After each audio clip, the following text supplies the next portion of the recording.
If one day you were accused of carrying drugs by the entire first-class cabin of a luxury flight, how would you react? Angry, panicked, or silently watched as it all fell to the way of justice? On SkyReach Flight 207 from New York to Zurich, flight attendant Vanessa Blake suddenly shouted. She has drugs in her bag, pointing directly at a black woman named Naomi Carter. Whispers spread throughout the cabin. Phones were raised to record, and within seconds, Naomi was a criminal in the sky. No one knew that the package of evidence had actually come from the accuser himself. If it were you being ridiculed, being despised just because of the color of your skin, what would you do? Naomi just replied softly, in a calm voice. You have no idea what you just did. A light sentence, but later, the entire airline would pay a heavy price. This is not just a story about a miscarriage of justice. This is a journey where silent justice speaks when intelligence triumphs over prejudice, and truth finds its way. If you believe that human dignity cannot be tarnished, please like, share, and subscribe to the channel to join me in the story of Naomi Carter, a CIA agent in the dark. The first-class cabin of SkyReach 207 from New York to Zurich was silent. The scent of expensive perfume mingled with the purr of jet engines. Everyone leaned back in their seats, sipping champagne from the hand-served glasses, until a scream tore through the luxurious atmosphere. She has drugs in her bag. The voice of the chief flight attendant, Vanessa Blake, echoed through the cabin, carrying an unforgettable sound, half panic, half triumph. She stood up straight, pointing at a black woman sitting in row 2A. Naomi Carter raised her head, not too quickly, not too slowly. She looked around, as if to confirm that the scream was indeed directed at her. All eyes were immediately on her curious, suspicious, and secretly pleased looks of people watching someone else get humiliated. Naomi said nothing. She just put the magazine down on the table and gently removed her reading glasses. Her eyes were as calm as a lake. Vanessa approached, a small package sealed in a clear plastic bag in her hand. Here's the proof, she said, her voice trembling. But her eyes had a strange light, the light of someone who believes she's done the right thing. A few passengers held up their phones to film. The scene spread like wildfire, a black woman accused of drug trafficking in first class, where a one-way ticket cost more than $10,000. A white man in a suit whispered, I knew it. She already looked suspicious. The man beside him nodded, half sympathetic, half accusing. Meanwhile, Naomi just silently looked down at her bag where Vanessa insisted she found the package. She opened the bag, compartment by compartment, layer by layer, slowly, like someone unraveling a lie. Vanessa took a deep breath and said loudly, We have to keep the passengers safe. She could be a smuggler. No one objected. A few women gently pulled their bags closer. An old man frowned, signaling his granddaughter to stay away from that woman. And amidst the intense stares, Naomi just smiled slightly. It wasn't a challenging smile, but one of someone who had seen this too many times. She said softly, enough for only Vanessa to hear, You don't know what you just did. The words small, soft, but they made the air in the cabin freeze. Vanessa froze for a moment, but then she regained her composure, thinking Naomi was trying to threaten or deflect. We'll hand you over to airport security when we land, she replied, trying to sound tough.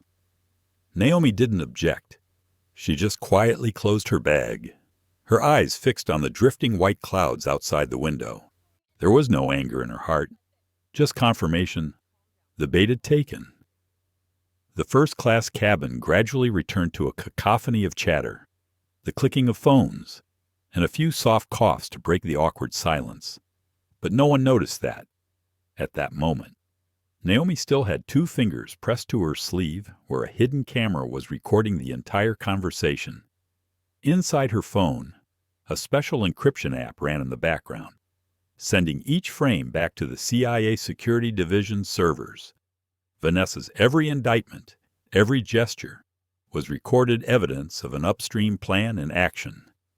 If anyone was observant enough, they would have realized that Naomi was not the type to be easily subdued. She did not shrink back, did not seek to justify herself. She simply let the system reveal its bias. Because she knew, sometimes, the truth didn't need to scream. It just needed the right moment to emerge. And when it did, the accusers would have nowhere to hide. In the cockpit, the captain received a message from Vanessa's suspected drug passenger. Request air marshal assistance. Everything was handled according to procedure. From the crew's perspective, this was a standard emergency. From Naomi's perspective, this was an ethical test she had been training for 15 years to carry out. When the air marshal appeared, Vanessa felt a surge of confidence. She pointed and said loudly, "It was her." "I found the package in her bag." Naomi stood up, slowly, her hand still open. No resistance, no excuses. "Do you have anything to say?" the air marshal asked, his voice neutral. Naomi replied, still calm, "No. Do what you have to do, but remember to turn on the body camera." That statement made the air marshal pause for a moment. Only insiders knew the filming was mandatory during an incident, and only someone who knew the federal security system well could say that. Passengers watched as Naomi was told to remain seated. Vanessa looked at her with a mixture of worry and relief. She believed she had escaped, believed this would be the proof that would restore her reputation, and possibly earn her a big reward from the airline. But Naomi just looked at her, light as the wind. "You are writing your own indictment." Vanessa didn't understand. Or maybe she didn't want to understand. 10 minutes later, Naomi closed her eyes. She felt every rumble of the engine, every glance from the passengers, every gasp of Vanessa's breath up ahead. In that silence, Naomi realized what was happening was not just a false accusation, but a microcosm of society, where prejudice operates smoothly under the guise of responsibility. 30,000 feet in the sky. Justice begins to set in motion, not with a gunshot, but with a knowing glance. The SkyReach Airlines. Boeing 787 continued to glide through the clouds, as if the small storm that had just erupted in first class had never happened. But somewhere, among the passengers trying to forget the chaos, Naomi Carter sat still, eyes half closed, back against the seat, but her mind working like a sophisticated machine. Unbeknownst to everyone, the woman who had just been charged with drug trafficking was not a victim.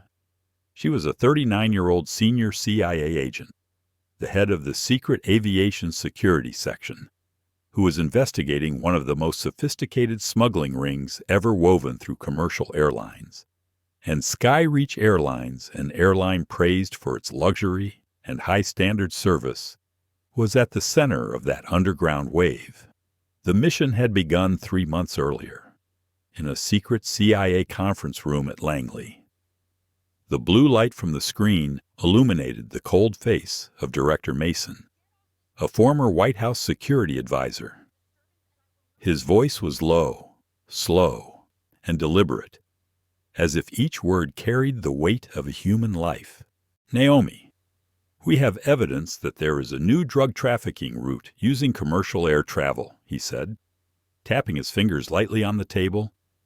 "They are using flight crews to deliver the drugs, and someone from SkyReach may be involved."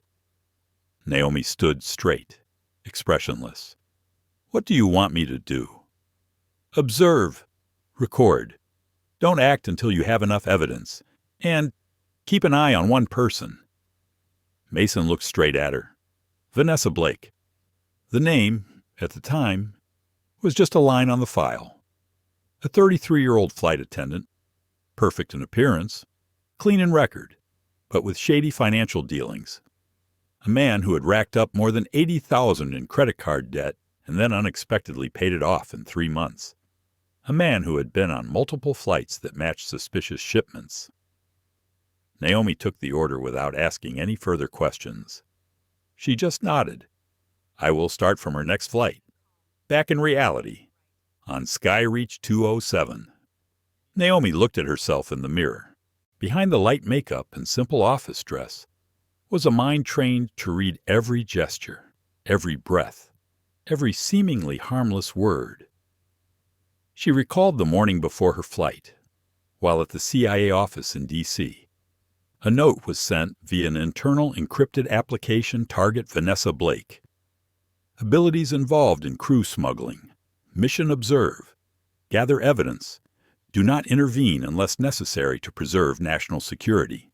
Mason added in private, audible only to Naomi. If she is truly involved, let her expose herself. We need justice, not through arrest, but through undeniable truth. Naomi understood. This was more than just a case. This was a test of the system where justice must be served silently, where truth must prevail with evidence, not emotion. On the plane, Vanessa was unaware that her every move was being watched. Naomi didn't need to look directly at her. She relied on the reflection in her glass of water, or the hidden camera on her tie, to record every little movement. For a moment, Naomi saw Vanessa sneakily take her cosmetic bag and walk quickly into the restroom. When she came out, the bag was lighter. Vanessa's eyes darted around, cautious, but lacking the experience of someone who had committed repeated crimes. It was that confidence that made her vulnerable. Naomi didn't intervene. Not now. She just made a note in the app Vanessa left at 10:42 a.m. Carrying bag returned at 10:47 a.m. Bag 20% lighter. Likely delivered to the man in 2C. The recording is automatically encrypted and sent back to Langley in 2.5 seconds. But then Naomi noticed Vanessa's eyes on her, half suspicious, half wary. It was a familiar feeling. When wrongdoers start to notice the observer, they always act foolishly. And sure enough, Vanessa did just that. She decides to set a trap for Naomi, an act that seems to be self-protective, but inadvertently triggers a covert CIA operation. From the outside, one might think Naomi was vulnerable, humiliated, surrounded, misunderstood. But to Naomi, every insult was a mirror of her true nature. She wasn't angry, because anger blinds you. And in the world of espionage, blindness is the quickest way to die. She just watched, like a chess player who knows her opponent's moves. A pawn had just advanced, and Naomi knew, behind it, the entire chessboard of power was about to be overturned. In the headset, a sound from the internal frequency rang out the voice of Agent Ward, the remote support person Naomi. The camera feed is good. We have everything clear. Waiting for further TSA clearance when the plane lands. No action. Understood, Naomi whispered. No one in the cabin knew she was communicating with Langley headquarters through a device hidden in her earring. For a moment, Naomi's eyes fell on Vanessa, who was smiling at a white passenger. A smile that was almost fake. Naomi knew those types of people well. Those who believed in their small power, that with just a few words they could sway the world to their side. But true justice didn't need noise. It only needed a single piece of evidence, enough to shatter all their masks. At 35,000 feet, Naomi added one final entry to the mission log. Subject is behaving erratically. Shows signs of psychological distress. Expect reckless behavior. Remain in position. Justice is not to be argued with. It will come when the facts are strong enough. She hung up the phone, sighed, and smiled, not out of satisfaction, but because she knew she was standing on the thin line between justice and prejudice, between dignity and power. She thought of Director Mason's words before leaving. Don't try to teach them a lesson. Let the truth do it for you. SkyReach 207 continued its steady trajectory, cutting through the sea of white clouds like a world apart from the ground. But inside that first-class cabin, two people sat just a few rows apart, two poles of the same system, Naomi Carter and Vanessa Blake. One operated by reason, the other by guilt. Both wore the uniform of the modern world: luxury, control, and deception. Naomi Carter, 39. A senior CIA agent, sat quietly like a regular passenger. In her hand, the phone looked unremarkable, just a generic model, no case, no logo. But inside it was an encrypted app disguised as a puzzle game, recording every sound, image, and movement around her. Naomi wasn't just smart, she had an intuition that years of training couldn't teach, the kind that could hear the lie in a voice, the fear in the way someone avoided eye contact. To Naomi, every little detail was a cog. In the bigger picture, a blink, the sound of a zipper, the way someone took a deeper breath than usual. And today, all signs point in one direction. Vanessa Blake. Vanessa.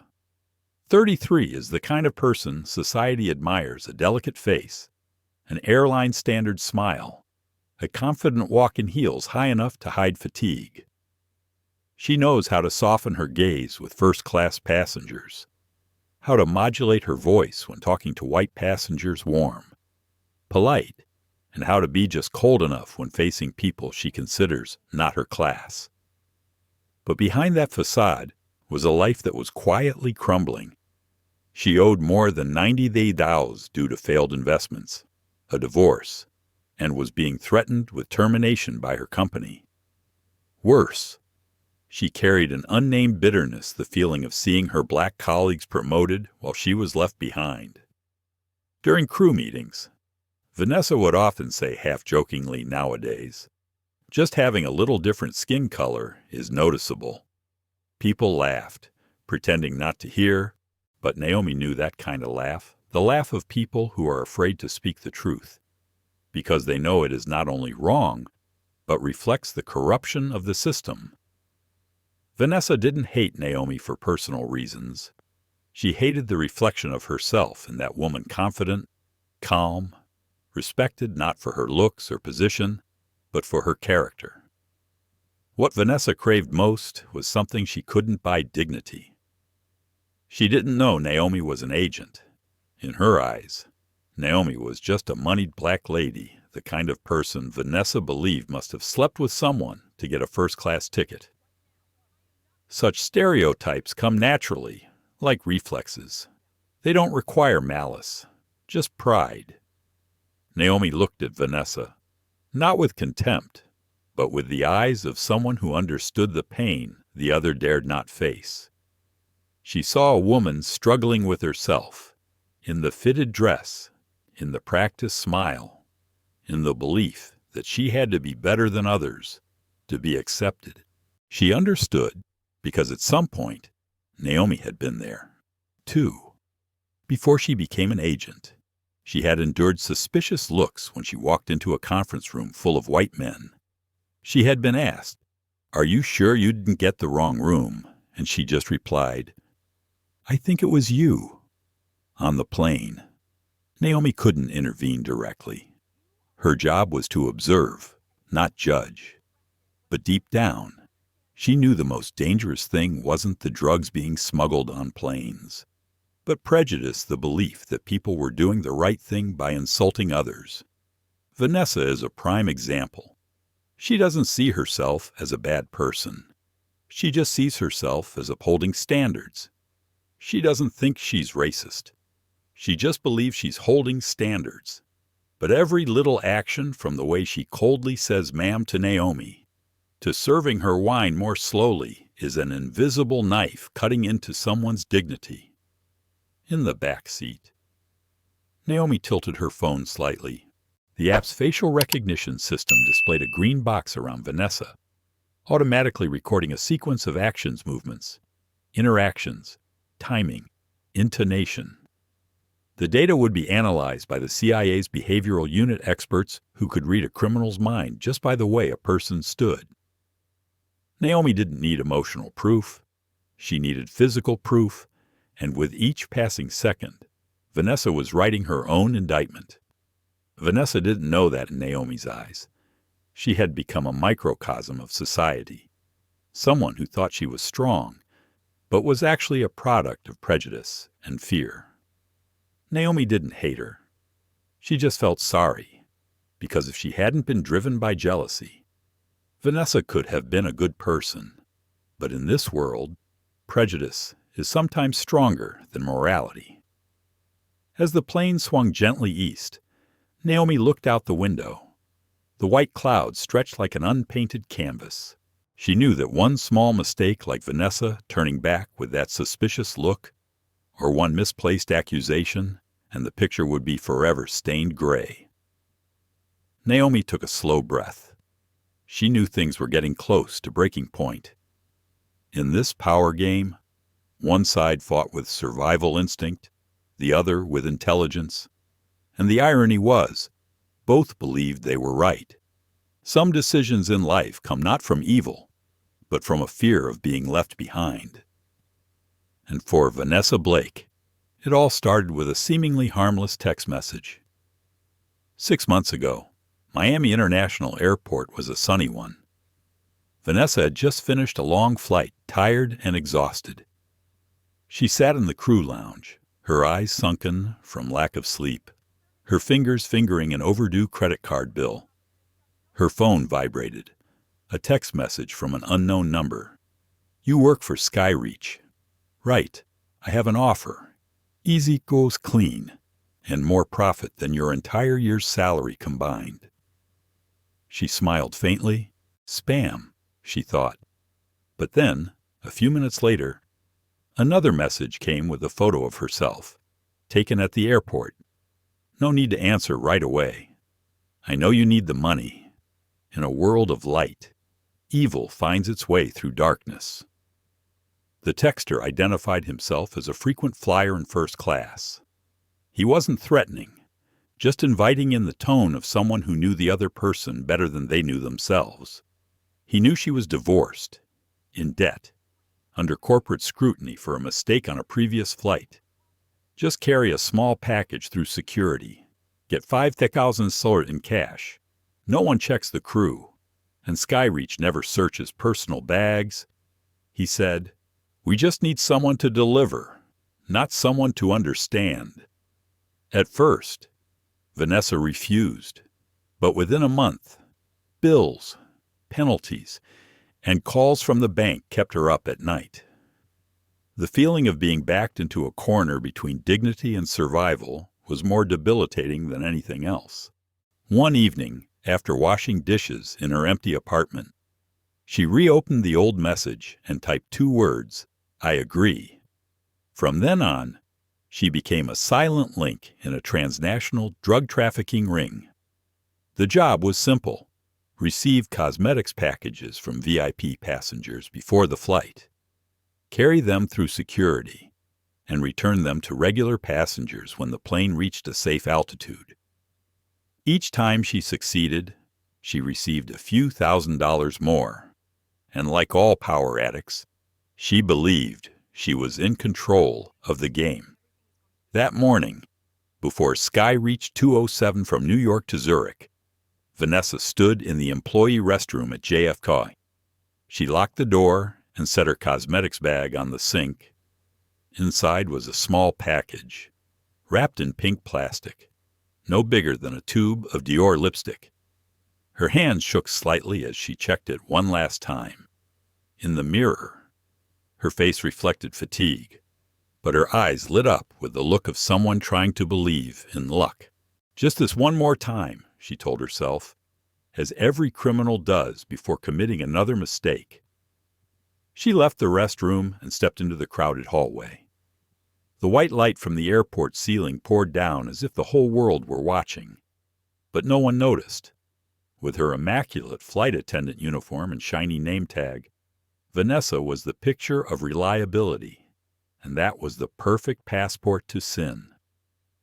At the departure gate, she smiled at the passengers, her voice soft as silk. "Have a nice flight." No one knew that in the small bag she wore on her hip was more than 200 grams of refined drugs, worth enough to pay off all her debts. As the plane began to load, Vanessa saw the familiar man in seat 2C. He was elegant, in a black suit, thin glasses, and the scent of expensive perfume made her feel strangely secure. He nodded slightly, signaling with his eyes. The signal was clear the delivery would take place mid-flight. Vanessa poured him wine, leaned over, and listened to him whisper, "It's safe today," just like before. "And don't mind the woman in row 2A. She's just a regular customer." The woman in row 2A, it was Naomi Carter. That warning, inadvertently, made Vanessa pay more attention to Naomi. Throughout the flight, she noticed Naomi was different, quiet, eyes that seemed to pierce through her makeup. There was something about it that made Vanessa uncomfortable, not out of suspicion, but with the feeling that she was being watched. For the first time, she felt sweat on her palms, even though the cabin temperature was only 22 degrees Celsius. "Just calm down," she reassured herself. "She's just a guest, just a guest." But the voice in my head whispered, "What if it isn't? Guilt has a smell no one else can smell, only the one who carries it." Vanessa took a deep breath, then went to the bathroom. She opened the bag, took out the package, checked the seal. It was small, light, clean, but her hands were shaking so much she almost dropped it. She stuffed it into the side pocket of her makeup bag and zipped it shut. Before she left, she looked in the mirror again. The woman in the mirror smiled, but it wasn't a confident smile. It was the smile of someone trying to believe she could still be forgiven. She returned to the cabin, calmer. The man in 2C looked at her, his gaze brief. Vanessa nodded, as if it were a formality. She thought, "This time it will be fine, like always." Little did she know, just a few seats away, Naomi was activating a secret recording mode, recording the entire handover process. In the world of criminals, confidence is the earliest confession. Vanessa walked past Naomi, unaware that the watch on the woman's wrist was not a fashion accessory, but a device for locating and storing images. Without a word, Naomi just glanced at her, a look that was enough to make Vanessa shiver involuntarily, though she didn't know why. At 35,000 feet, two women, two fates, two beliefs are moving toward inevitable collision. No storm starts with lightning. It always starts with a breeze, a gentle, seemingly harmless breeze. And on SkyReach 207, that storm started with a smile and a look. When the fasten seatbelt sign went off, the air in first class returned to a false calm. The passengers began ordering drinks and adjusting their seats. Vanessa Blake walked slowly down the aisle, her high heels clicking steadily. Her face was a professional mask smiling, gentle, proper. But how she smiled and at whom was something only the discerning could tell. To the white man in row 2C, her voice was soft as velvet. "Would you like some more French wine?" She bowed her head slightly, her eyes full of concern, her hands deftly adjusting his napkin.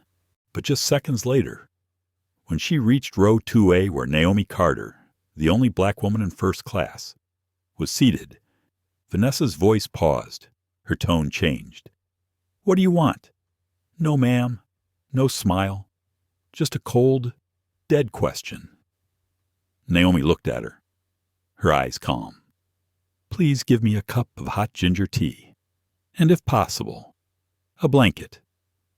Vanessa blinked. She pretended to be busy, then spoke softly, without looking at Naomi. There are no more blankets now. I will bring you tea. But as soon as she turned, she walked to the back of the compartment, took 2 folded blankets, and handed them to a white couple who had just ordered more. It's a little cold in here. I don't want you to be uncomfortable, she said, her smile as bright as the sun. Naomi watched it all not with a reproachful look, but with a knowing silence. She had seen this many times, in many places, in banks, in boardrooms, at the supermarket counter. This bias was not violence, but small scratches, repeated until people became callous.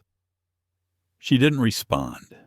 Instead, Naomi tilted her wrist, activating a hidden camera in her tie. The pen-sized device recorded the entire exchange, along with Vanessa's expressions and the timbre of her voice. Each frame was a testament not just to the behavior, but to the mindset of a system accustomed to putting others at the bottom. Vanessa continued working, but every time she passed Naomi, something in her eyes seemed a little uncomfortable, as if the woman's composure were a reminder that she was being scrutinized. Inside, Vanessa felt a clash of insecurity and pride. Who does she think she is? She thought. Just a black woman sitting in the wrong seat. The thought was fleeting, quick, but enough for Naomi to notice. She had learned to read emotions in every movement. A slight glance, a sharp intake of breath, a hand tightening on the tray of water, all preconceptions left their mark. Another white customer ordered another coffee. Vanessa smiled and ran to get it. She returned with a steaming cappuccino, joking, "This is a special type. Not everyone gets to serve it."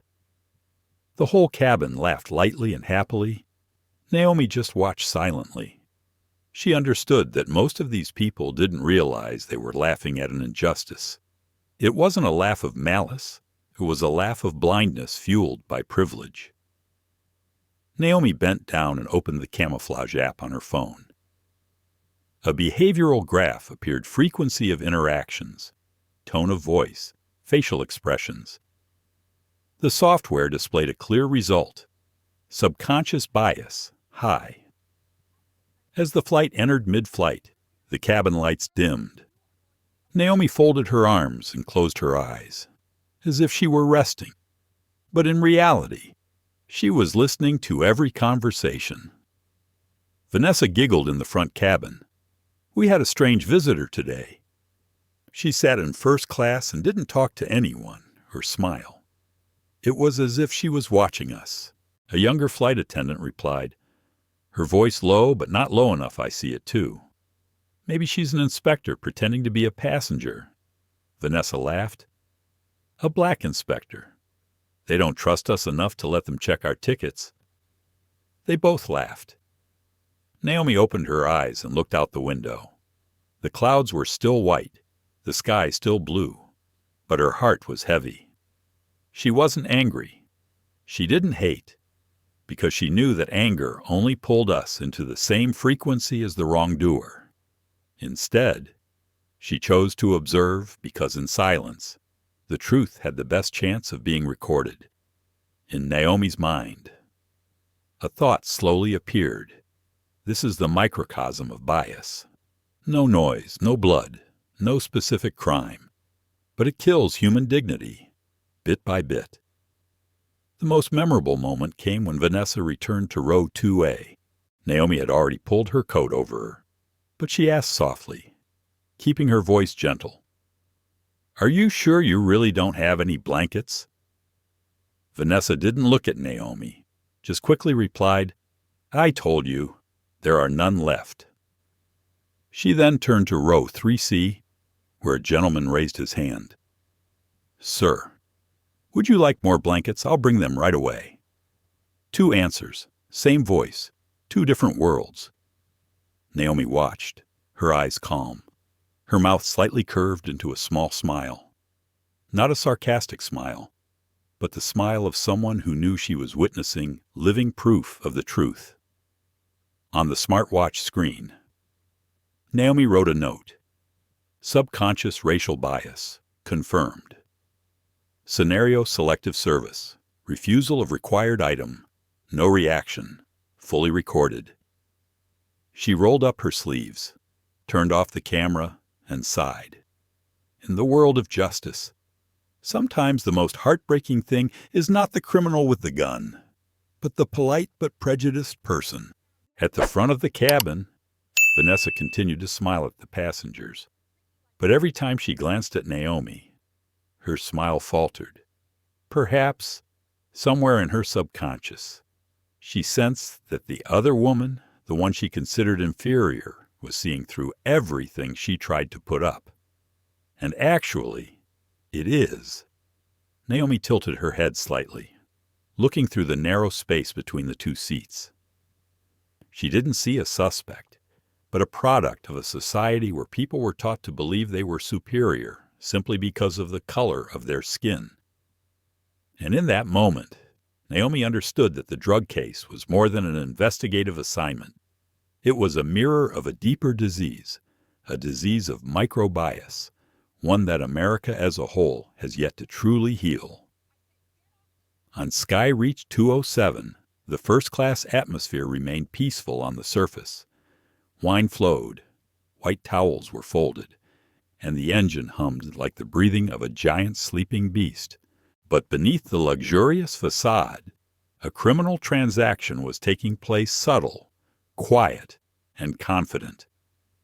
After hours of observation, Naomi Carter began to notice a pattern of unusual behavior from Vanessa Blake.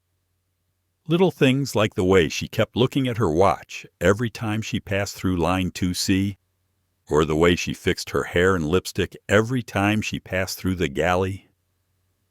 Naomi didn't need intuition to understand. They were signals. A professional smuggler never let her psychology show. But Vanessa was different. She wasn't a natural-born criminal, just a woman who had gone too far to turn back. When the seatbelt light went off, Naomi saw Vanessa carrying a small beige bag and walking quickly toward the back of the compartment. She glanced around, entered the restroom, and gently closed the door. Naomi checks her watch.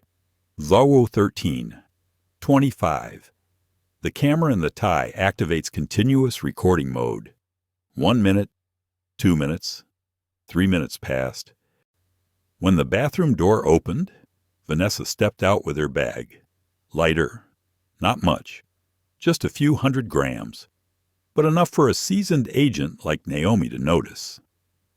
Vanessa returned to first class, her face calm. She held her tray of drinks, smiling as if nothing had happened. But a few seconds later, a man in row 2C, the same row as Naomi, stood up and walked toward the restroom Vanessa had just left. The man was dressed smartly, gray suit, black tie, expensive perfume. The kind of man society used to regard with unconditional respect. He passed Naomi with a small smile, polite enough, but not enough to hide the tension in his hands. Naomi leaned over, adjusting her chair. The camera angle on her tie pointed straight at the bathroom door. 17:48. The man walked in. 19:12. He walked out, his coat pocket bulged visibly. Naomi closed her eyes for a moment. All the pieces were falling into place. She made a note on her phone. Transaction complete. Package moved from flight attendant pocket to passenger 2C pocket. Suspects Vanessa Blake and unidentified male. No screams, no frills. Justice, sometimes, begins with a silent click of a button. Unbeknownst to Vanessa, her every move was being tracked in real time. The feed from Naomi's camera was being transmitted via satellite to the CIA Security Center in Langley, where a team of technicians was verifying the facial image of the man named 2C. The results would soon reveal that he was Logan Hayes, a businessman suspected of laundering money for a shell company in Dubai. in the sky. Naomi continued her role as the silent woman. She watched Vanessa walk back and forth, serving customers, with that same smile, a smile that seemed kind, but hidden behind it was a web of lies. Surprisingly, Naomi didn't feel any joy. She didn't think she had just been caught red-handed. She just saw a familiar social cycle, a woman cornered, choosing the wrong path, then using prejudice to cover up her guilt. Vanessa is not a professional drug dealer. She is simply a product of a system that makes people believe that value lies in money, power, and the opinions of others. Naomi understood that, but understanding did not mean forgiveness. As Vanessa turned back to row 2A, her eyes met Naomi's. For that brief moment, something within Vanessa wavered a vague sense of unease, as if the woman before her was more than just a regular passenger. Naomi smiled slightly, placing her hand on the glass of water. She said nothing. The silence made Vanessa even more confused. Vanessa's mind was abuzz with questions. Is she suspicious of me? Did she see something? Is it just her imagination? But instead of stopping, she tried to reassure herself by acting even more professional, which made her behavior even more readable. Naomi turned on the device again. Reviewing the quick recording, Vanessa entered the toilet 0:13:25. Vanessa walked out 0:16:58. Man 2C walked in 0:17:48. Man 2C walked out 0:19:12. His right hand on his pocket. Everything fits together so well it's cold. She sent the data extract to the center with a note. Confirmed the handover process took place in first class. No immediate action required. Continue surveillance to gather additional evidence. A response message popped up almost immediately. Understood. Hold position. Don't let the suspects see you. Naomi closed her phone and sat still. She looked around, passengers sleeping, flight attendants laughing, the world going on as if nothing had happened. But in that small cabin, a crime had just been recorded in full in midair, more than 30,000 feet above the ground. Amid the steady hum of the engine, Naomi thought about the irony of justice. Criminals don't always carry guns. Sometimes they carry trays of water and smiles, and those who administer justice do not always wear armor. Sometimes they only wear a tie and patience. Up ahead, Vanessa continued her work as if nothing had happened. She poured drinks, served, smiled at the passengers, the smile of someone who believed her secret was safe. Little did she know, every moment was being recorded with ruthless precision. Every glance, every breath. Naomi did not take her eyes off. She understood. The most terrifying thing was not the discovery of a crime, but the moment the criminal believed they would never be discovered. There was only one thing that puzzled Naomi. Why would Vanessa take such a risk? Was she just a cog in the chain, or the middleman behind it all? The answer was unclear. But Naomi knew the truth was about to reveal itself. At 35,000 feet, when everything seemed calm, fear really started to speak. And in Vanessa Blake's head, that fear was quietly gnawing at her every breath. A few hours after SkyReach 207 took off, Vanessa noticed that something was off. Every time she passed by row 2A, where Naomi Carter sat, she felt that gaze calm but deep. Not the curious kind of gaze of a regular passenger. No one would look that way if they were just a tourist. Naomi didn't take notes, read the newspaper, or watch a movie. She just sat there, her eyes occasionally following every movement in the cabin, as if making an invisible map of every action. And that made Vanessa feel short of breath. A guilty person is sometimes betrayed not by evidence, but by his own fear. Vanessa began to imagine. She thought Naomi was a police officer, or worse, an investigator. She wondered, What if she saw something? What if there were cameras? If he, Logan Hayes, was caught, would she tell on me? Every question is a thorn, and when it sticks deep enough, people will do the most foolish thing, try to erase the traces by creating more sins. Vanessa went into the service bay and opened the small locker where she kept her personal effects. In the bottom drawer, she had a spare packet of drugs, what she called my insurance. It was small, about half the size of a lipstick. She had intended to keep it in case of discovery, but now it could serve another purpose to divert suspicion. She sighed, her hand shaking as she held the package. If she doubts me, I will make the whole world doubt her. Vanessa's plan was forming in her head. She would wait for Naomi to leave her seat, then accidentally rearrange the bedding and let the package fall into her bag. With just one check, Naomi would have no way to prove her innocence. Killing two birds, with one stone, protecting herself and eliminating the biggest danger on the plane. But Vanessa forgot one thing. A smart person can hide guilt, but not panic. Naomi saw it, from the way Vanessa looked at her watch, to the way she kept wiping her hands with a wet towel even though it was unnecessary, to the way Vanessa pretended to bend down to arrange the water tray every time Naomi looked over. Naomi said nothing, just opened her phone, gently activated the continuous recording mode. A small signal on the screen flashed like a steady heartbeat. She knew, when the guilty person started to fear, they would reveal themselves. Lunchtime passed. Naomi put down her tray, stood up and walked towards the restroom. She walked calmly, slowly, just enough for the camera in her tie to capture the entire first-class cabin behind her. She knew this was the moment Vanessa would make her move, and she was not wrong. As soon as Naomi disappeared behind the bathroom door, Vanessa returned to seat 2A.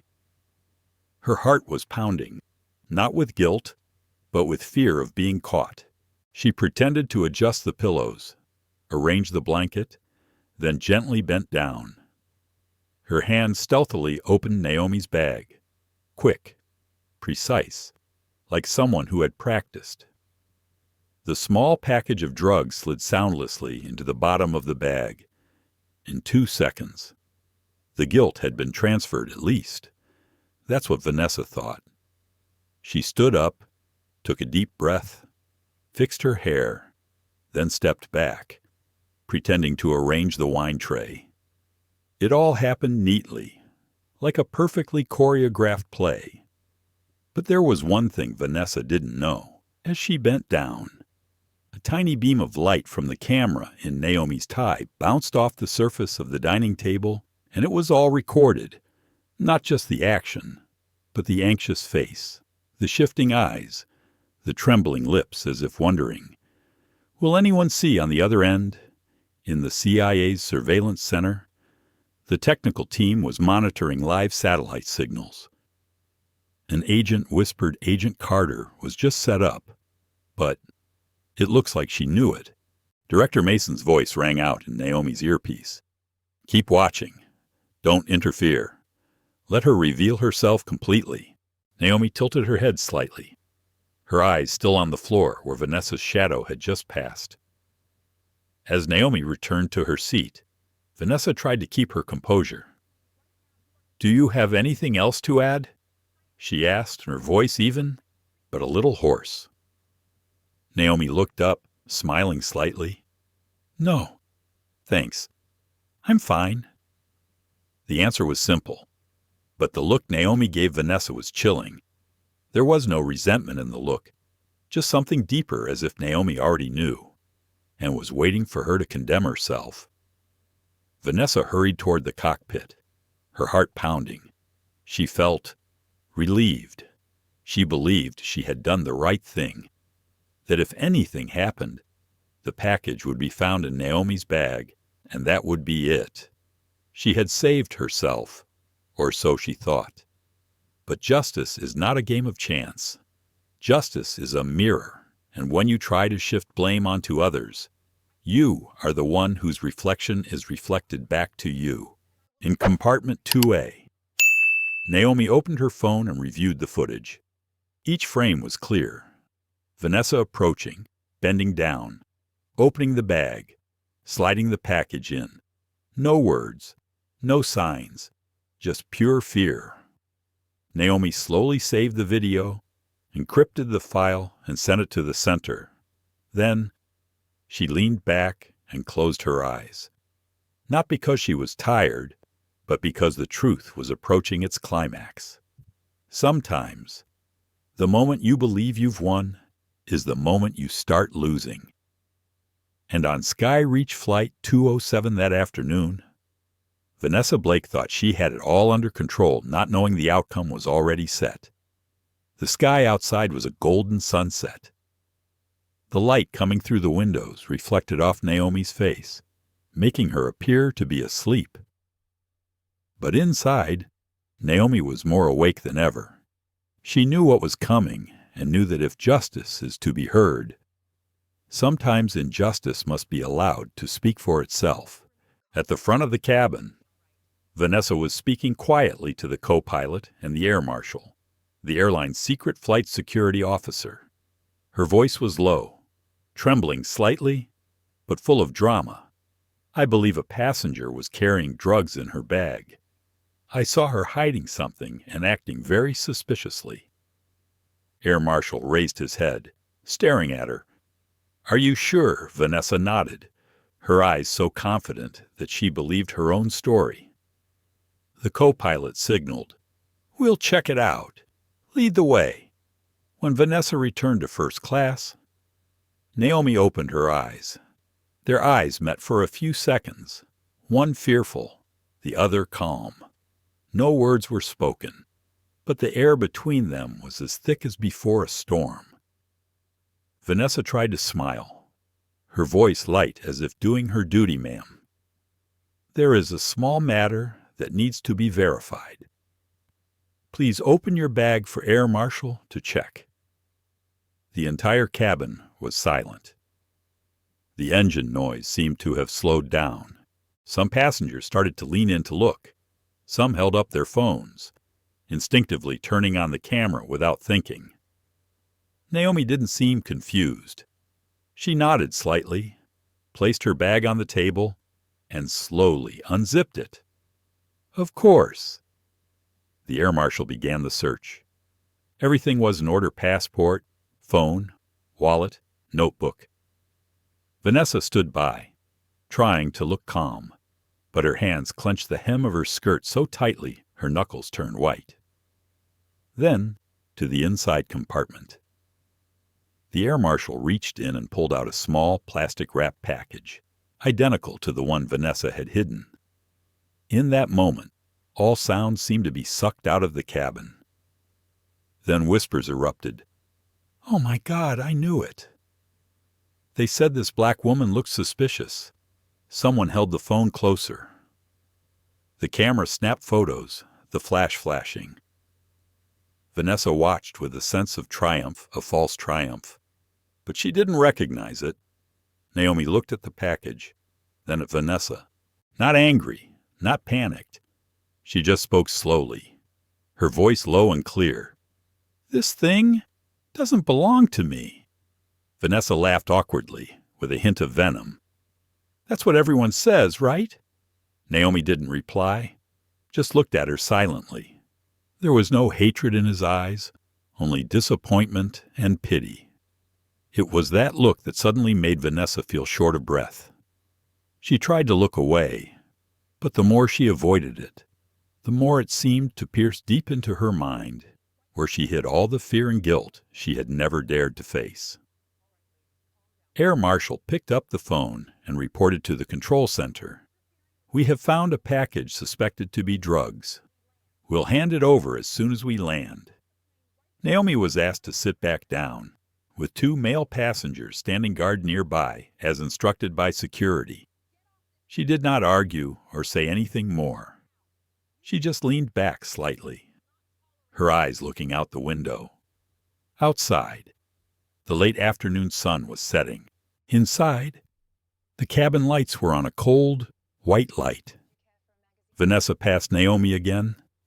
This time, she tried to avoid his gaze, but Naomi said softly, loud enough for only Vanessa to hear, "You don't know what you just did." A simple, gentle sentence, but like a knife cutting into the silence. Vanessa paused, her heart pounding, her palms sweating.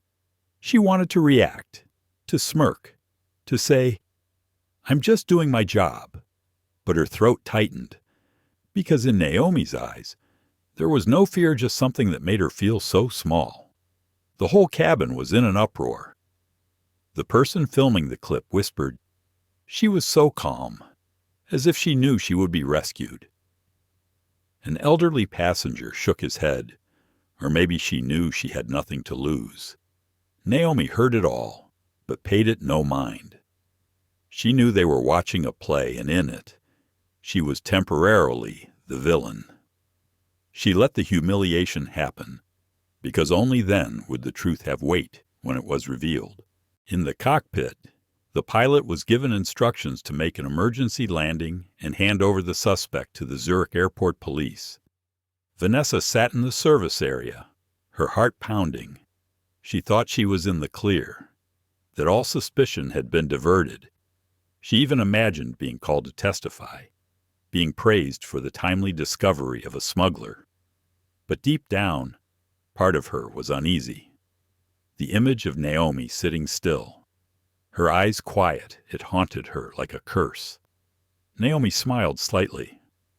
No one saw it, but Director Mason's voice rang out deep and clear through the small earphone hidden under her hair. "We have all the video feeds. Let them take her. Everything is on track." Naomi nodded slightly. She closed her eyes. Her shoulders relaxed, as if resting. In the Langley Control Center, the screen displayed the following text: Phase 3 confirmed. Proceed with public exposure. Meanwhile, passengers continued to discuss, film, and write captions. One person posted online, "Heroic flight attendant catches drug dealer on SkyReach Flight." The media storm started at that very moment, but justice as always chose to remain silent and bide its time. The sound of the plane's tires hitting the runway was deep and long, like a period in a rising song. SkyReach Flight 207 finally landed in Zurich, but instead of passengers breathing a sigh of relief, the atmosphere in the first-class cabin was thick with curiosity, judgment, and cold, knife-like stares. Naomi Carter sat silently as the plane slowed. She heard the screech of metal under the wheels, felt the eyes piercing her like invisible needles. A middle-aged white woman across the row whispered, "I knew it."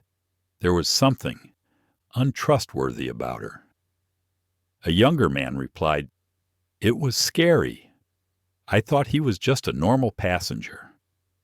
Those words were not knives, but they cut deeper than knives. Vanessa, standing at the front of the cabin, watched the scene with a strange sense of satisfaction, as if all the fear of the past few hours had melted away with each look that fell on Naomi. "It's done," she said to herself. "Now let them take her away." But deep down, Vanessa could not forget that look, the look Naomi had given her before the plane hit the ground. It was not angry, not contemptuous, just still, a stillness that made a guilty person shiver. When the plane stopped, 2 airport security personnel and the air marshal walked in. One of them said, a steady, cold voice, "Passenger Naomi Carter, please stand up and follow us to clarify the situation."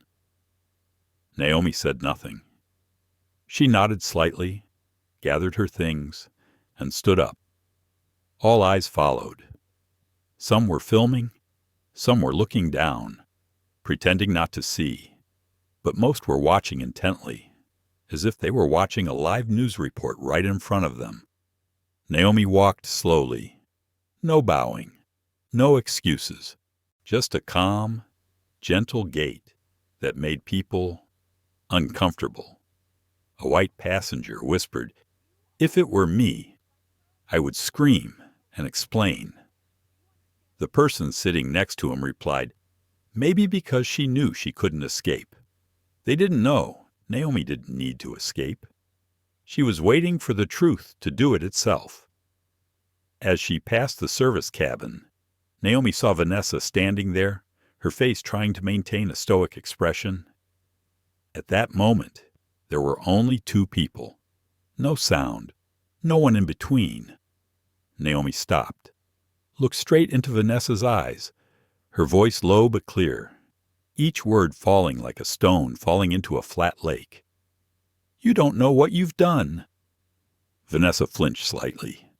Part of her wanted to react to scream, or at least snort, but her throat constricted. In that moment, she realized Naomi's smile wasn't that of despair, but of someone who knew she had the upper hand. Naomi continued walking, heading straight for the plane door. Outside, airport security was waiting.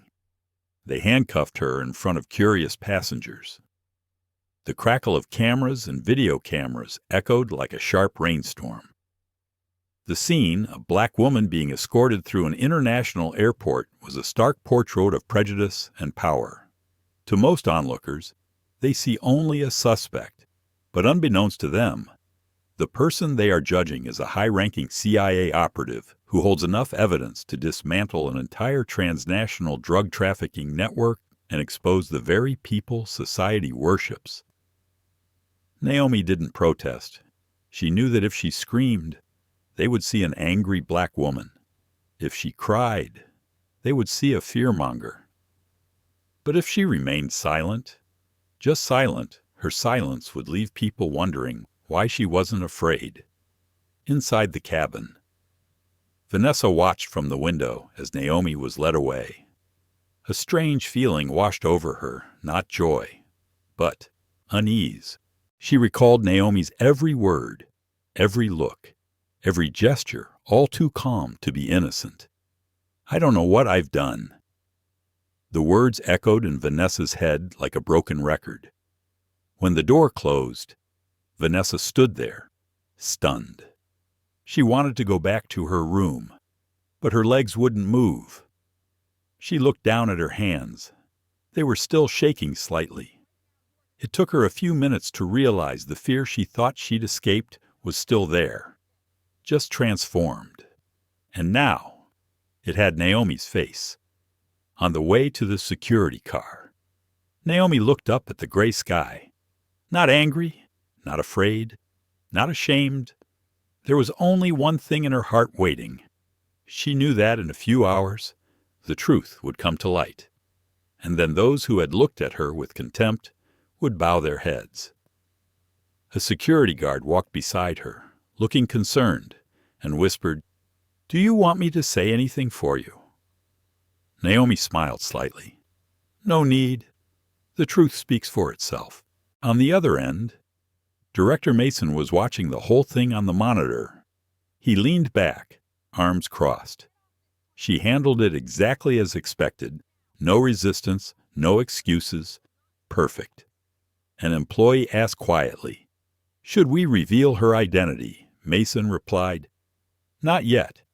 Let them believe she is just a woman wrongly accused. Let justice come slowly, for it is the slowness that makes it resound." On social media, the news of black suspect arrested for drugs on SkyReach Flight began to spread rapidly. Comments full of prejudice followed one after another. Don't trust anyone, especially those who look like they should. Probably some kind of smuggler. The flight attendants were great. They should be rewarded. Naomi read it all, silently saving it, not to react, but to serve as evidence of how this world perceives justice based on skin color. And in that silence, as the security car took her away, Naomi just looked out the window. Her reflection in the clear glass, a calm face, deep, bright eyes. She spoke softly, almost to herself. Sometimes, if you want to show others the truth, You have to endure their lies until the end. Injustice is sometimes like the night, the darker it gets, the brighter the light that comes when dawn comes. And for Naomi Carter, that dawn came at Zurich Airport, just hours after the world thought she was a sinner. When the security car stopped, Naomi was taken to a private interrogation room. The room was small, with white light, a cold steel table, and 2 Swiss security guards standing guard. One of them asked, his voice flat and emotionless, "Miss Carter, we need to check your identity and explain why you have a package suspected to be drugs." Naomi didn't argue, didn't seem upset. She opened her coat pocket and took out a silver-rimmed metal card with a special seal of the United States government. She placed it on the table and pushed it gently toward them. "Authentication code, Rho 7 Delta. Please contact Director Mason, CIA immediately. He will confirm my identity." The security guard was stunned for a moment. They looked at each other. Then one of them quickly stepped outside to make a call. The room fell silent, except for the steady ticking of the clock's second hand. Naomi sat still, her hands on the table, her eyes fixed on the one-way mirror. She knew someone was watching from the other side, and she also knew that this was where justice began to unfold. Just 10 minutes later, the door opened.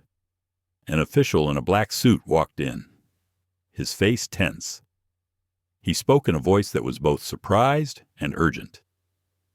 "Agent Carter, I'm sorry. We just checked with the U.S. CIA. Please move to the special control room. All suspicions have been cleared." Naomi stood up, nodding slightly, showing no emotion. Her composure made the room quiet down a beat. The man bowed slightly, signaling for her to go first. The door opened, and for the first time since her capture, Naomi walked as herself, unfettered, unjudged. The special security room was located deep in the airport basement, equipped with a secure satellite link system. Naomi requested a direct link to Langley, where Director Mason was waiting. The screen lit up, and Mason's face appeared, calm as usual. "Good job. Naomi, the video's coming in. We're analyzing the last frame." Naomi sat down, opened her laptop, and entered the verification code. All the data captured by the camera hidden in her tie was decoded in seconds. The image appeared clearly. Vanessa bent down, opened her bag, and slid the package in. Behind her, the shadow of Logan Hayes, the male flight attendant in charge of business class, watched her furtively, gesturing with his hands as if he was watching her. Mason saw that part and nodded slowly. "So it's clear. They're not just accomplices, but also part of the company's internal network." Naomi closed her eyes and let out a soft breath. Not a sigh of relief, but a sigh of relief from the weight of hours of being misunderstood, judged, and humiliated. A CIA technical officer reported, "We discovered messages between Vanessa and Logan Hayes. They used a hidden code in SkyReach Airline's internal chat system, delivering the goods every 2 weeks.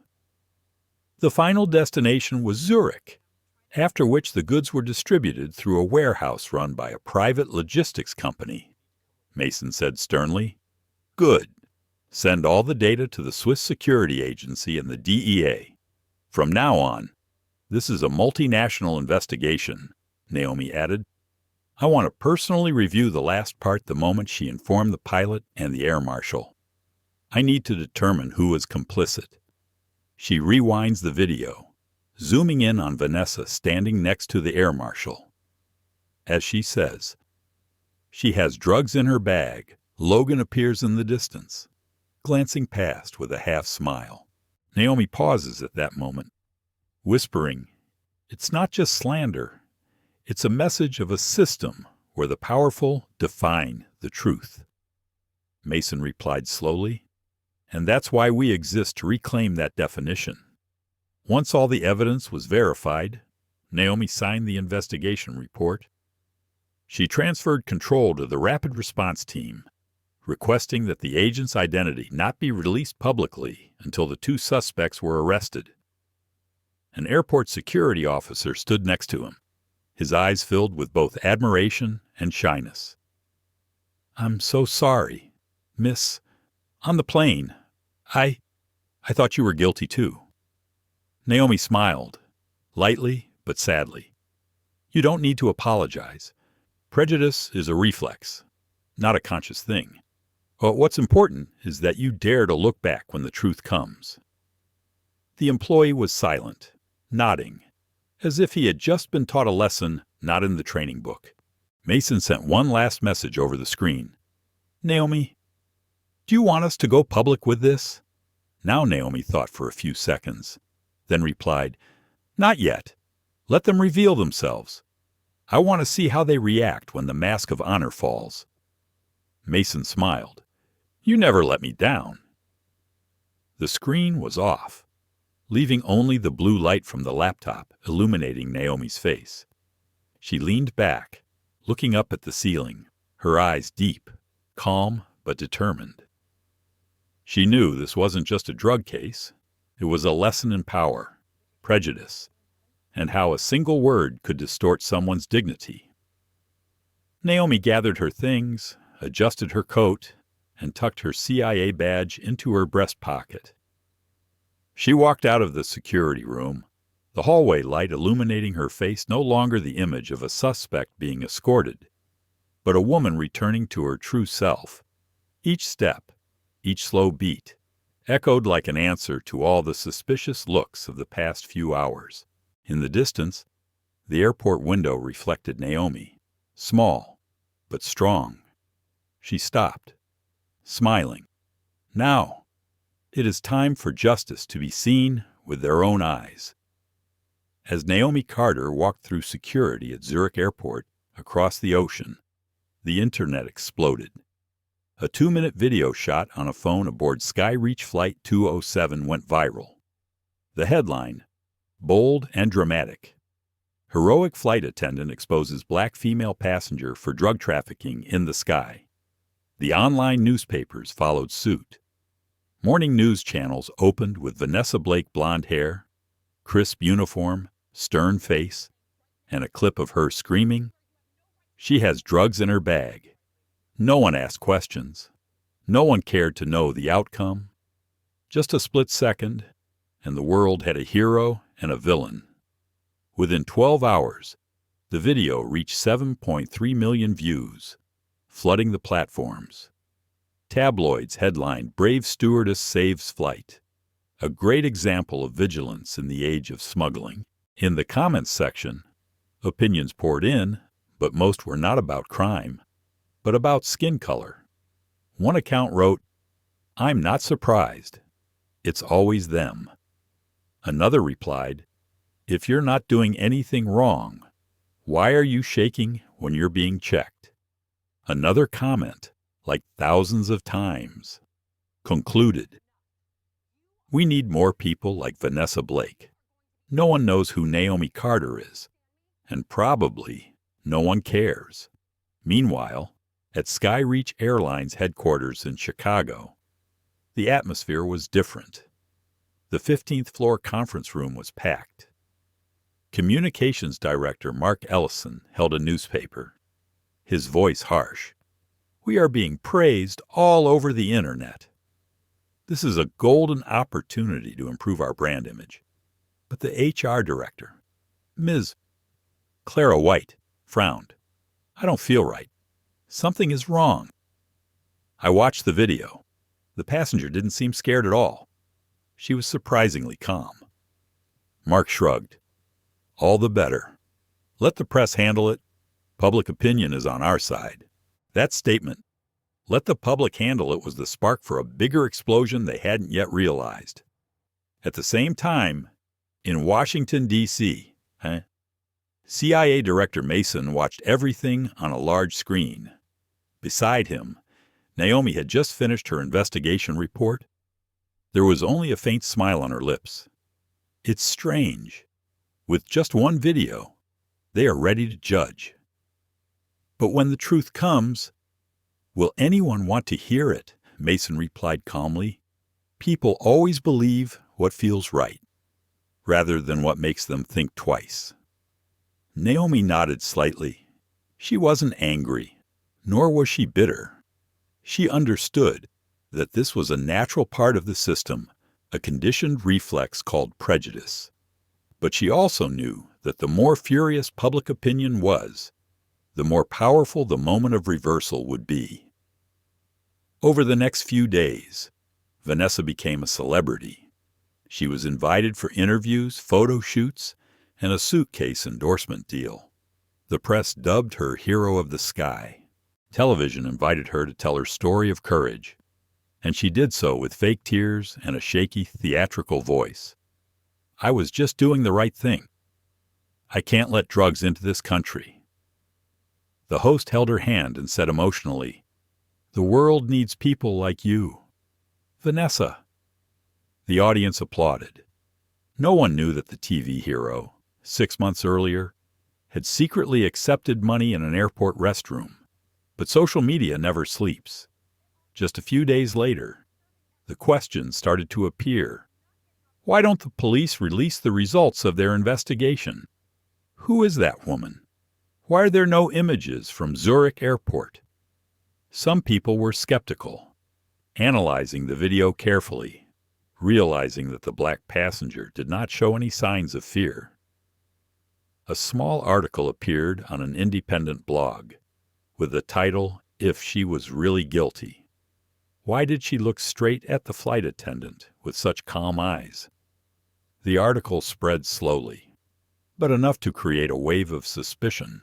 Inside SkyReach, the pride began to turn into chaos.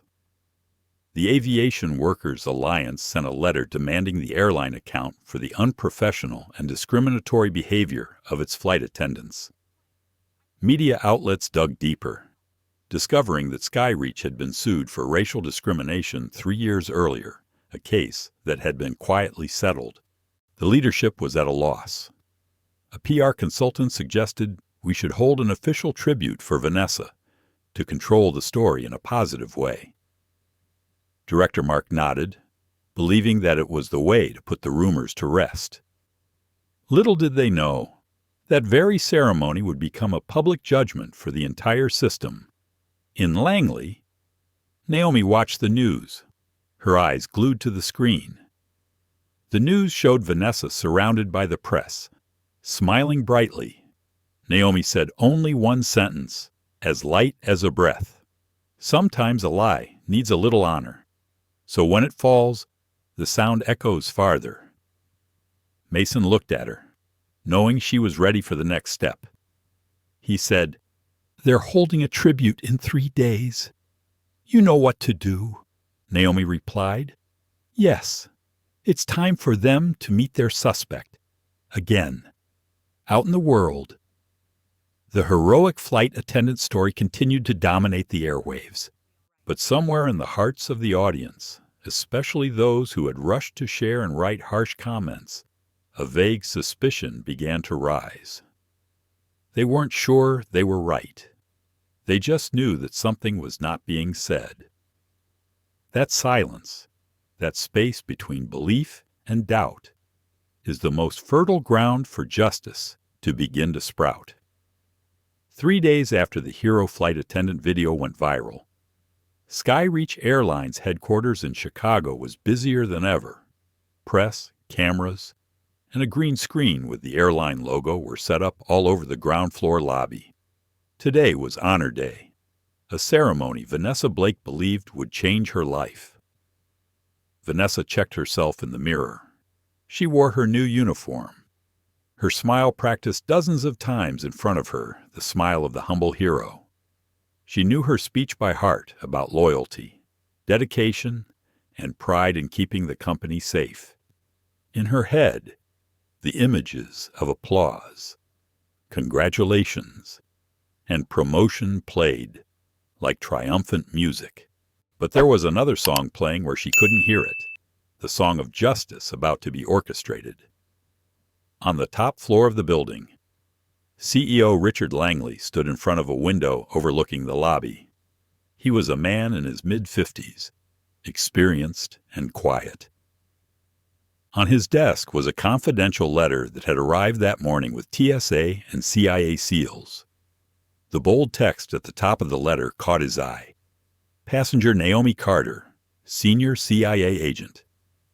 Head of the Secret Aviation Security Section.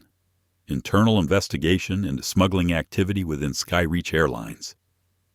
Langley read it twice. He sighed, took off his glasses, and looked at the reporters gathering in the lobby. Glory to the heroic flight attendant, they said. He knew that in a few hours the world would witness a play in which he would be the one to close it. Langley dialed Director Mason. Mr. Mason's voice came through the phone, slow and somewhat solemn. Have you read the memo? Langley replied. Yes, and I understand my duty. But frankly, this will be a shock to the entire company. Mason justice never comes quietly. Richard, but believe me, if you allow lies to continue to be promoted, it will become policy.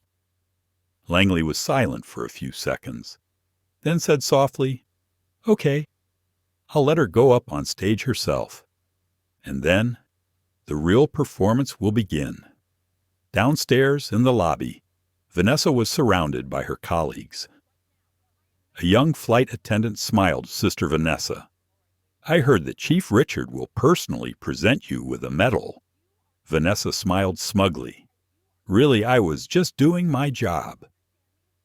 Her voice was light but mixed with pride, as if she had completely forgotten the moment she trembled while hiding the package in someone else's pocket. A bead of sweat rolled down her forehead, but she assumed it was just from the light, not a premonition of impending doom. Meanwhile, in a small conference room offstage, Naomi Carter sat with the CIA coordination team and TSA representatives. She wore a black suit and a special guest badge. No one outside the board of directors knew who she was.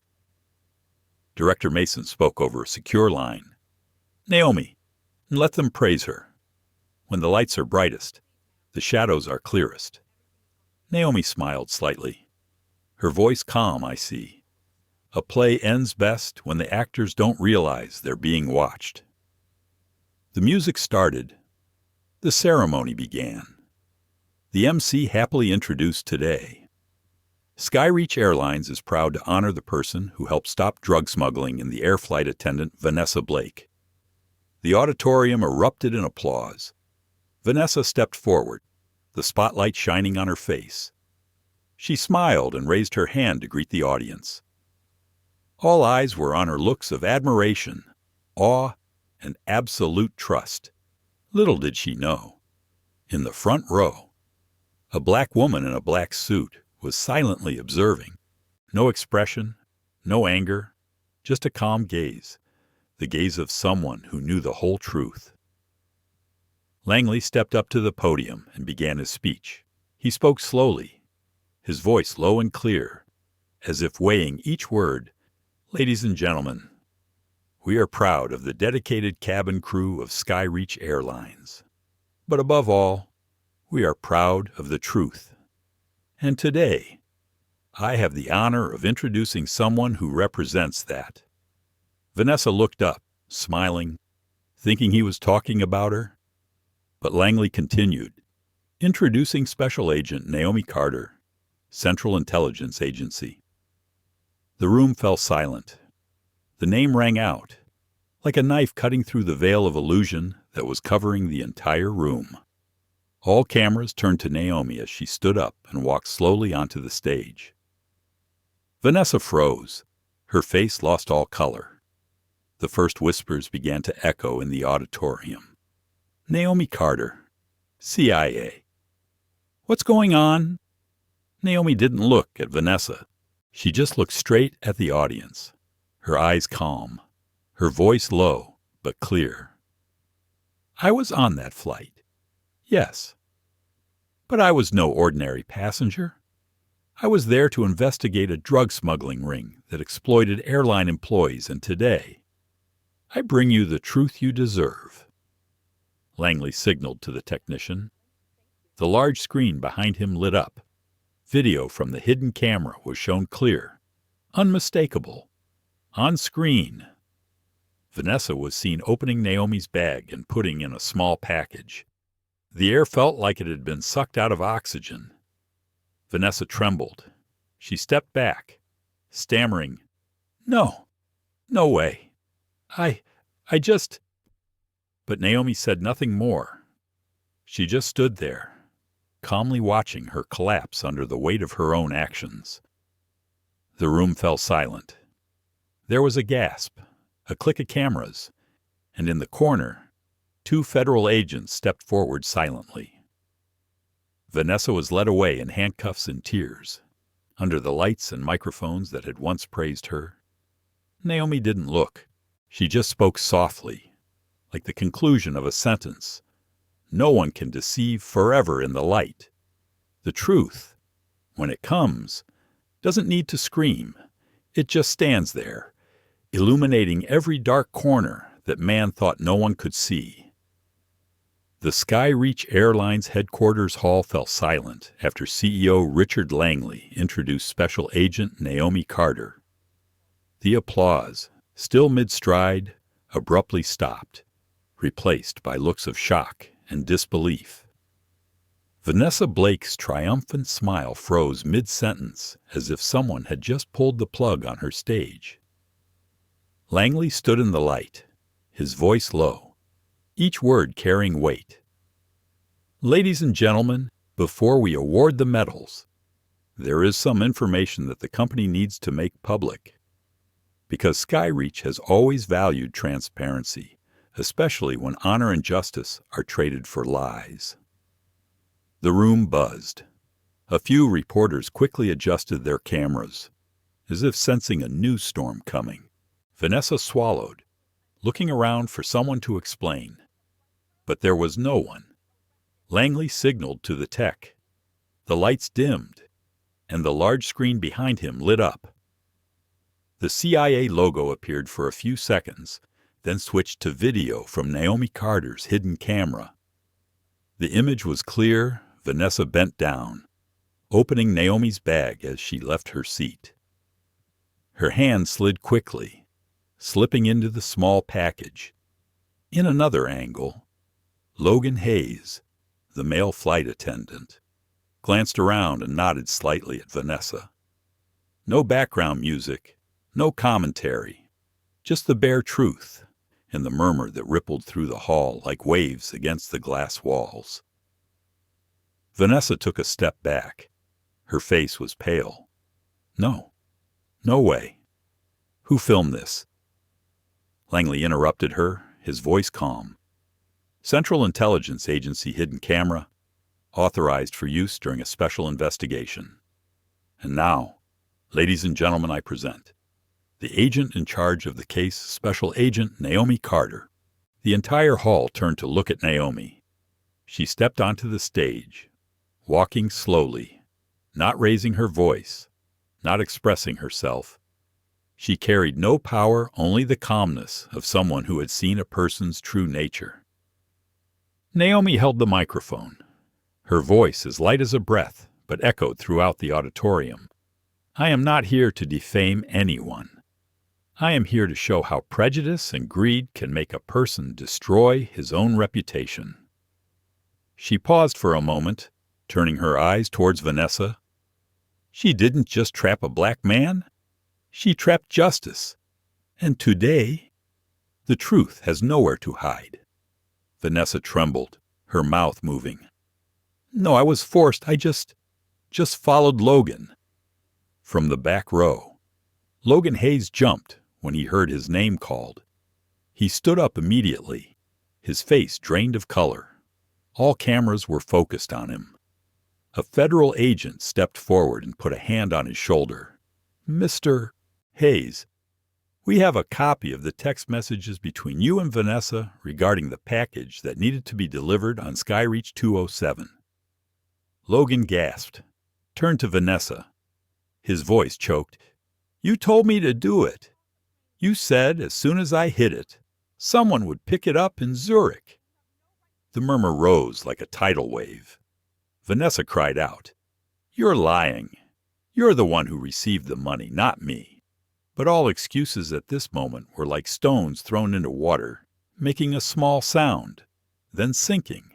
Naomi stood still, her eyes not angry, not contemptuous, just filled with an indescribable sadness. "Sometimes," she said, "people think that justice is whoever shouts louder. But no justice is the most patient thing in the world. It takes no time, because it knows that no one can escape." Langley signaled for the federal forces. 2 officers stepped forward, all handcuffing Vanessa and Logan under a spotlight. The scene, even without music, silenced the room. A heavy silence, a mixture of shock, shame, and fear. Reporters started clicking frantically. A major newspaper managed to capture the moment Vanessa was led away, her eyes wet, her mouth still trying to scream. "I just did what I thought was right." Naomi looked on, shaking her head slightly. If being right means smearing others to save yourself, then perhaps we need to relearn the meaning of morality. Langley turned back to the audience, his voice steady. "SkyReach Airlines apologizes for allowing this to happen in the name of heroes. We are committed to working with the investigation to clean up the system. And on behalf of the entire company, I thank Agent Carter, not only for solving the case, but for teaching us a lesson about the price of prejudice." As the crowd began to leave, Naomi stood silently on the stage, watching the seats empty. There were no cheers, no applause, just silence, the thing she had always wanted most. Because for her, justice wasn't about being celebrated. It was about the moment when lies stopped being believed. Langley approached and whispered, "I have been in the aviation industry for more than 30 years. But this is the first time I have seen a woman standing in the middle of a storm without shouting to protect herself." Naomi smiled slightly and replied, "I just did what anyone could do. Keep quiet until the truth speaks for itself." A young security guard approached. Hesitantly, "Miss, when you were arrested on the plane, I was also your escort. I am truly sorry." Naomi put her hand on his shoulder, her voice as light as the wind. "It's okay. Back then, I only saw what people wanted me to see. Now I know how to look deeper. That's what's important." The young employee bowed his head, his eyes filled with tears, not because of guilt, but because of forgiveness. Justice doesn't end when the bad guy is caught. Sometimes, that's just the beginning of healing a broken system. After the award ceremony turned into a public hearing, the entire SkyReach Airlines was in turmoil. The press was full of stories, but this time, it was not about the hero in the sky. It was about a sophisticated criminal network that infiltrated the flight crew. The Central Intelligence Agency, CIA, cooperated with the TSA Transportation Security Administration to expand the investigation. From Logan Hayes' testimony, a large link gradually emerged, a drug trafficking ring that had existed for more than 2 years, taking advantage of the privileges of airline employees to transport contraband across the border. But what troubles Naomi Carter most is not the number of criminals caught. It's the way racial bias and prejudice have become the perfect cover for crime.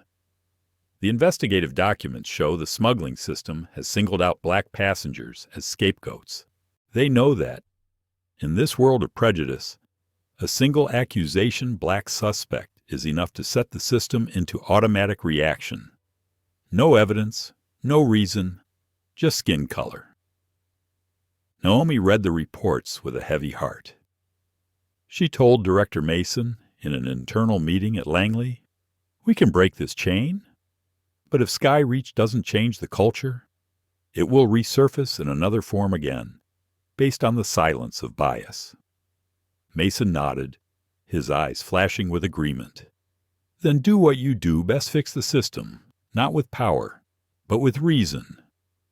A few weeks later, Naomi showed up at SkyReach headquarters again, this time not as an investigator, but as the CIA's special reform advisor to the civil aviation industry. She began another journey not to expose anyone, but to awaken the consciousness of those who unwittingly contributed to injustice. The first meeting of the Bias Awareness and Integrity Initiative was held in the airline's main training room. Hundreds of flight attendants, pilots, and executives were present. The atmosphere was heavy, many eyes averted. They didn't know whether to be embarrassed, scared, or defensive. Naomi stood between them, plain, without CIA insignia, just an ordinary woman with a soft, firm voice. None of you want to be bad, but sometimes it is silence, indifference, or the habit of judging people by the color of their skin that allows bad things to grow. Today, we are not talking about guilt, but about responsibility. The room fell silent. No one dared to laugh. No one applauded. Only a few eyes were cast down, a sign that change was beginning. At the same time, CEO Langley announced a series of sweeping reforms. Establish a passenger advocacy office where passengers can report discrimination or abuse of power by staff. Mandatory anti-bias training for all personnel, especially flight crew. Enhanced transparent monitoring with camera system and internal anonymous reporting. And most importantly, a new cultural policy called Respect Above Altitude, Respect Above Altitude, Langley said at a press conference. We used to think that aviation safety was about engineering. But Naomi Carter made us understand true safety starts in the hearts of the people taking off together. The SkyReach case became a major precedent in U.S. aviation history. The TSA and CIA coordinated an investigation of other airlines, uncovering many similar cases, people who were falsely accused, passengers who had been discriminated against simply because they looked suspicious. The media, which once contributed to the spread of misinformation, now turns to tell a different story, the story of Naomi Carter, the woman who taught an entire industry that justice is not just about punishment, but also about transformation. In a rare interview, a reporter asked Naomi, "What makes you choose to stay calm when being insulted like that?" Instead of getting angry, she looked out the window, the sunlight shining on her calm face. "Because if I get angry, I'm just like them, acting on instinct, not reason. But if I stay calm, I force them to face their own conscience, and that's true justice." The following month, Naomi left Chicago. On her last SkyReach flight, a young white flight attendant leaned over and whispered, "Thank you. Agent Carter, I used to be afraid to speak up when I saw injustice, but now I know that silence is complicity." Naomi smiled, "And you've just begun to be a part of justice." She turned to look out the window. The sky was still blue, as if the storm had never broken out. But inside, a system had begun to change, not because of rules, but because of awareness. 3 months after the SkyReach Airlines case closed, the verdict was announced in Chicago federal court.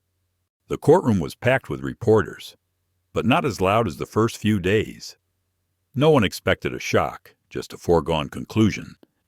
Vanessa Blake, in an orange prison uniform, sat with her head bowed, her hands clasped together.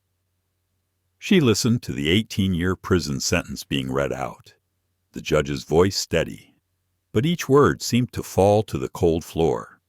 The court finds that the defendant took advantage of his position and social prejudice to manipulate justice, endangering innocent people. This behavior is not only a crime, but also a betrayal of the trust of society. Vanessa didn't argue. She didn't cry. Maybe, in that moment, she understood all excuses were meaningless when the truth was revealed. Logan Hayes stood in the chair next to him, his face pale. He had cooperated with the investigation and given up the entire network, but had been given only 5 years of probation and probation. Before leaving the courtroom, he looked at Vanessa, his eyes full of guilt. "I should have stopped you while I still had time." Vanessa didn't answer, just closed her eyes slightly. Perhaps she didn't hear, or didn't want to hear anymore. News of the sentence spread quickly, but what caught public attention was not the length of the prison term, but the nature of the crime. A man had used prejudice as a weapon. National television opened a special section with the title, "When Prejudice Becomes a Tool of Crime." Legal experts analyzed the case as a landmark in anti-racism law in aviation, because for the first time, subconscious bias was considered an aggravating factor in a federal court ruling. In air marshal training centers, videos of Naomi Carter and SkyReach are included in mandatory curriculum. Instructors emphasize this is a testament to how a single moment of moral lapse, a seemingly small act, can shake the entire national security system.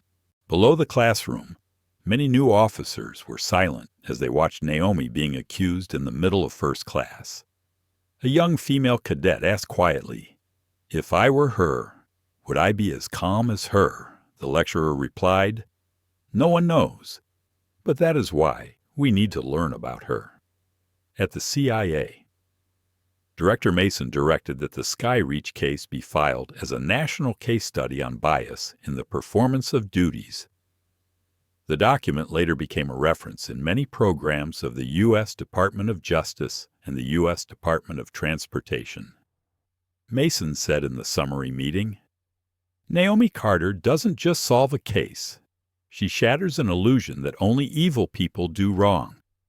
In fact, sometimes wrong starts with people who believe they're right." As for Naomi, she refused to appear on television. When asked why, she simply said justice is not a story to be told. It is something for people to reflect on themselves.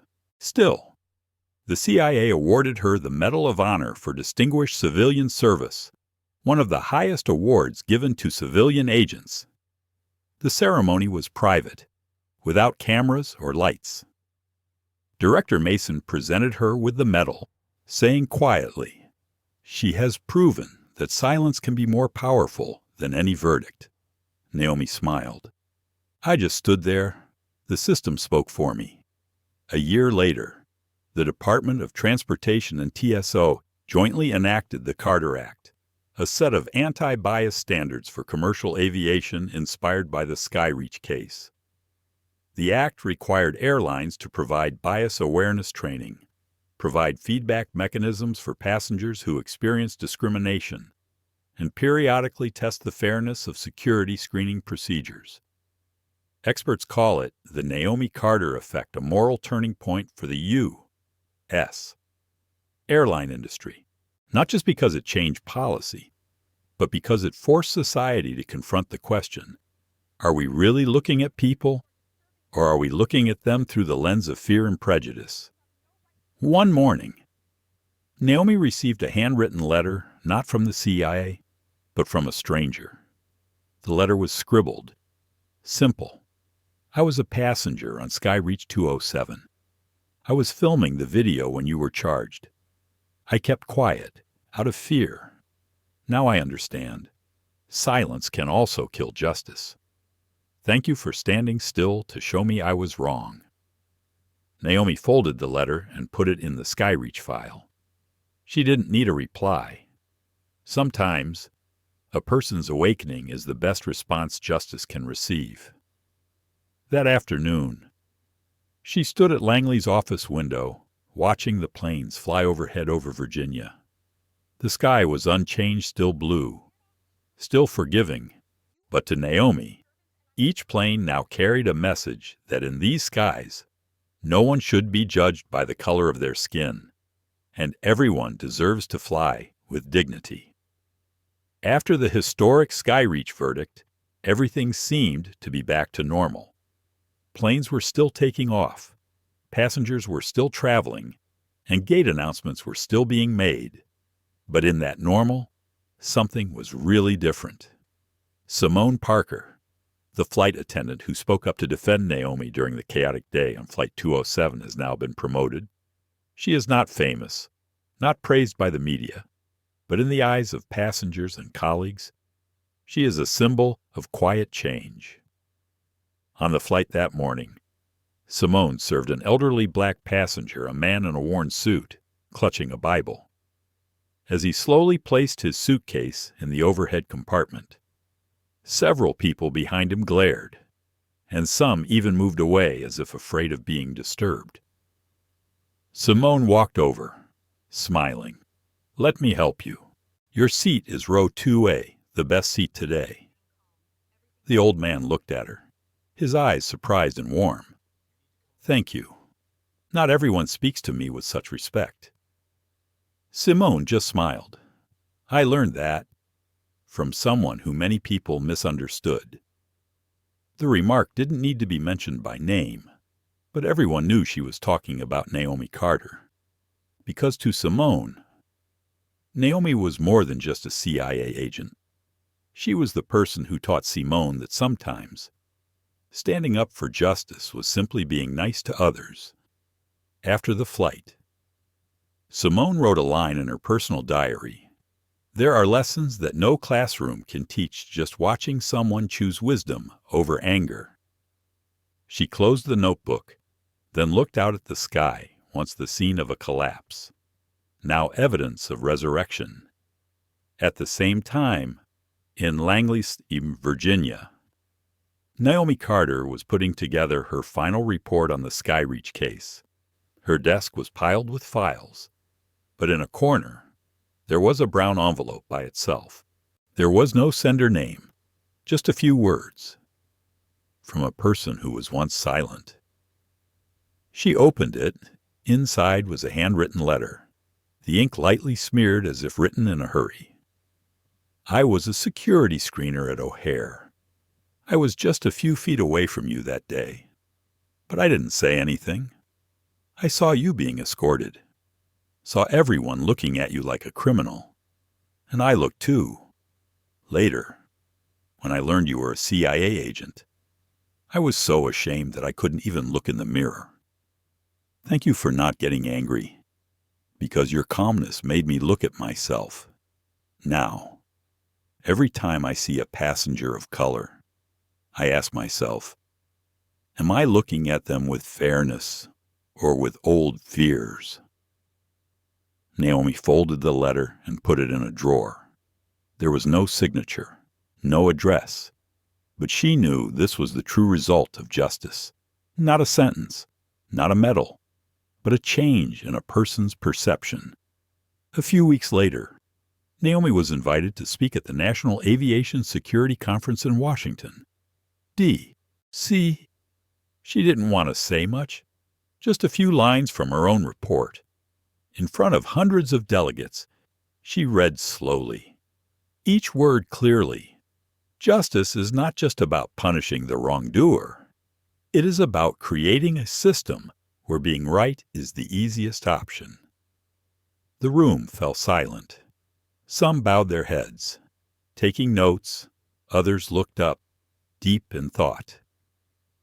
There was no thunderous applause, but there were different looks, brighter, more thoughtful.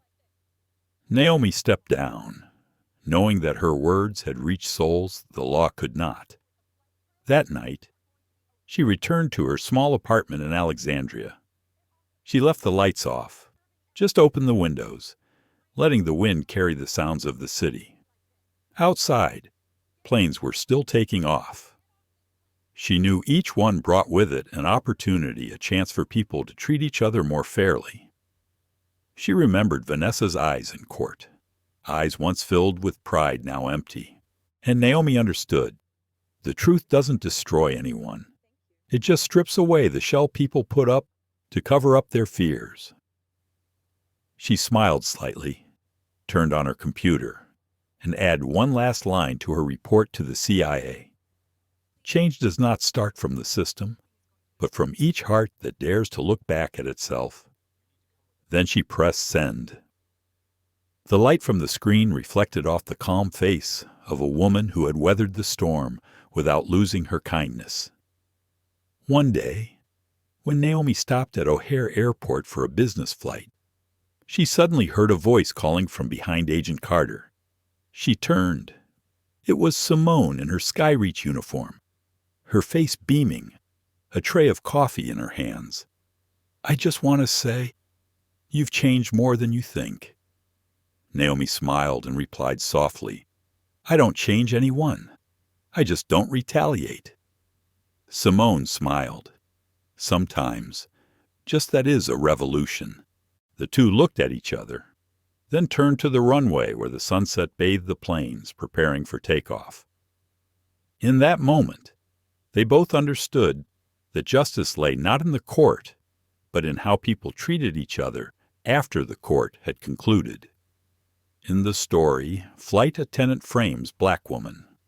Unaware she's an undercover U.S. CIA agent on duty. We see one thing clearly: justice is not just in judgment, but in how people choose to respond to injustice. Naomi Carter, a woman who was humiliated and doubted, did not choose anger, but chose wisdom. It was her calmness that turned the tables, forcing those who exploited prejudice to bow to the truth. The story is not just about racism or power, but also about the power of composure, self-respect, and the ability to control oneself when hurt. Because when people keep their composure, they also keep their dignity, and sometimes keep justice. In life, we all have times when we are misunderstood, judged, or disrespected. But instead of letting anger dictate our actions, take a moment, like Naomi did, and ask yourself, do I want to be right? Or do I just want to win? Because true victory doesn't come from defeating someone else, but from not losing yourself. Thank you for joining us in today's story.